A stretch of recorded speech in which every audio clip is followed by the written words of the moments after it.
Olá, eu sou o Matheus Jungues e eu sou doutorando do Programa de Pós-Graduação em Ciências Sociais da Universidade Federal de Santa Maria. Eu sou Fernanda, eu também sou doutoranda no Programa de Pós-Graduação em Ciências Sociais da Universidade Federal de Santa Maria. E o nosso trabalho se intitula Reprodução do Cuidado no Mundo Acadêmico, Narrativas de Pesquisadoras PQ1A e PQ1B da UFSM. Esse trabalho, ele é coordenado e orientado pelo professor Everton Lazzaretti Piccolotto, e ele faz parte de um projeto de pesquisa registrado na universidade. Bom, esse trabalho, ele faz parte também do LABIS, do Laboratório de Investigação Sociológica, laboratório ao qual nós dois somos afiliados. E o nome do projeto é a Universidade do Século XXI, Espaço de Reprodução das Desigualdades ou da Transformação Social. O objetivo do projeto, então, é analisar a trajetória dessas pesquisadoras PQ1A e PQ1B da UFSM.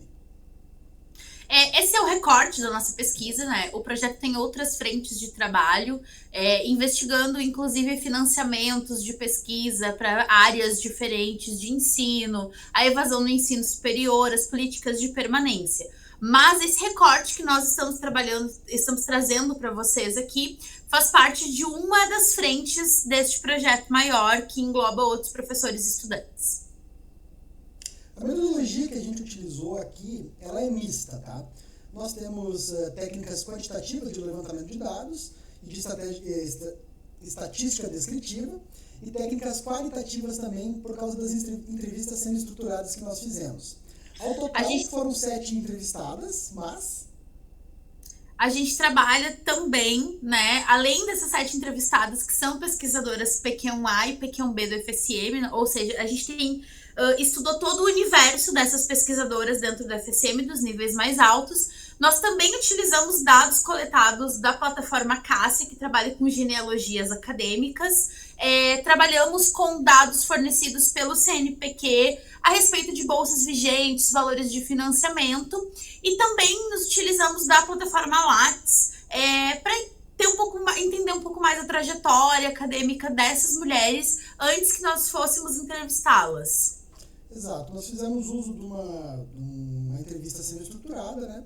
E a nossa justificativa, ela fica muito em torno que as mulheres, apesar de serem 51% das pessoas com doutorado no Brasil, apenas 25% delas ocupam cargos de professores permanentes, dados do Instituto Serra Pilheira de 2020, né? Na UFSM, então, são cerca de 200 bolsistas de produtividade do CNPq, ou bolsistas PQ, no ano de 2024, que é o recorte da nossa pesquisa aqui, onde apenas 32,9% são mulheres. Esse percentual ele vai diminuindo conforme o nível mais elevado da bolsa. Nos PQ1D são um pouco maiores os números, PQ1C um pouquinho menor, PQ1B diminui e no PQ1A fica menor ainda, né? Entre PQ1B, elas correspondem então a 33% dessas pesquisadoras, muito próximo do número total que nós encontramos. Mas em PQ1A, elas correspondem a apenas 25% do universo. Então essas são algumas questões que a gente buscou entender. E é importante também deixar destacado que nenhuma dessas pesquisadoras faz parte da área de ciências humanas e sociais aplicadas.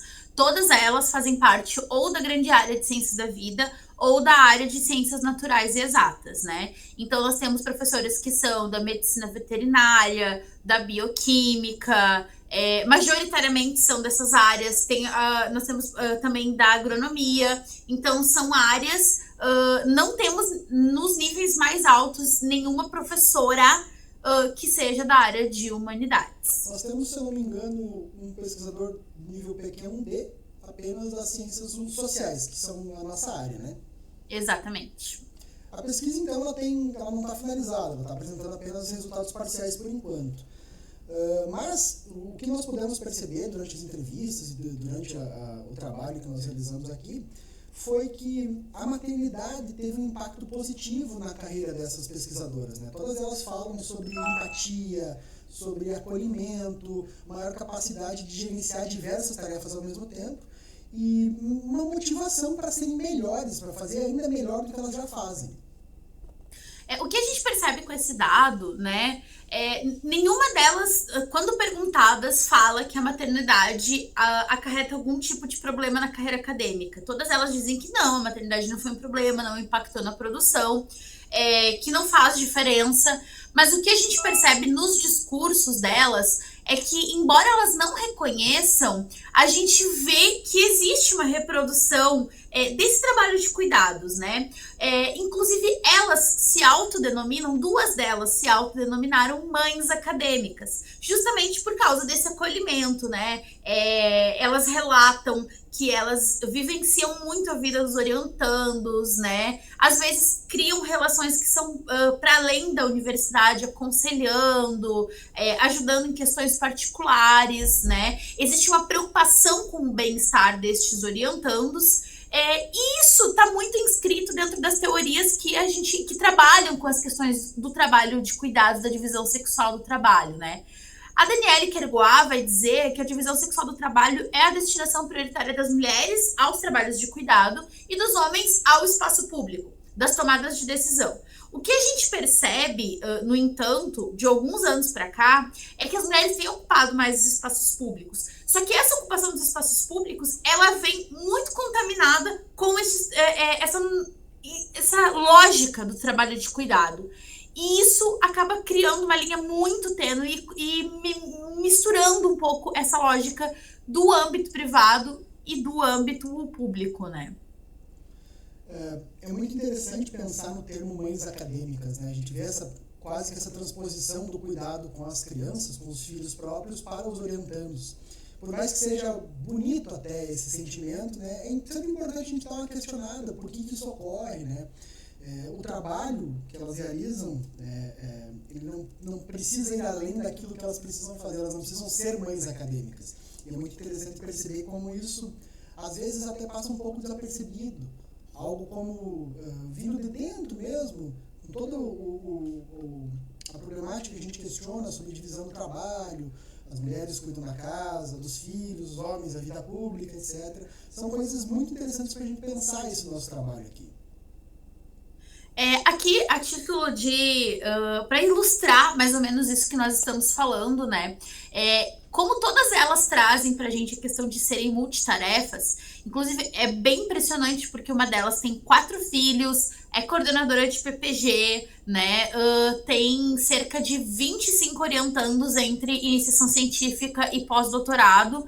E ela diz que para ela isso não é um problema, porque a maternidade ensinou ela a equilibrar essas coisas. E aí, esse gráfico ilustra muito bem essa fala, né?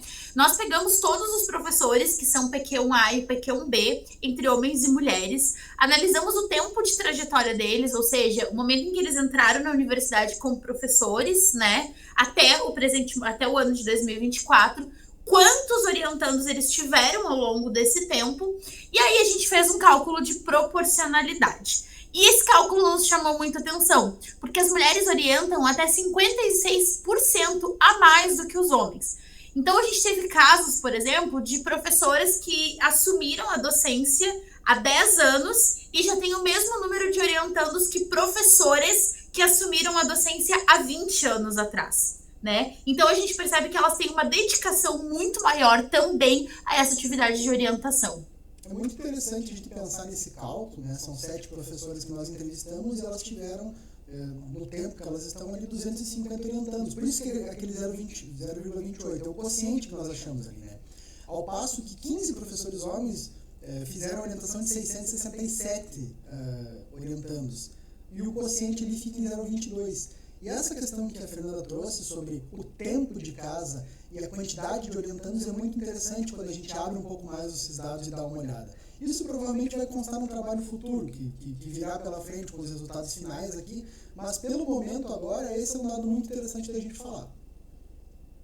Bom, as bibliografias, então, que nós utilizamos, né, majoritariamente trabalhamos com o conceito de divisão sexual do trabalho a partir da Daniele Quergoá, da Elécia Fiotti, e também trouxemos algumas perspectivas a respeito de capitais acadêmicos com a teoria burgesiana.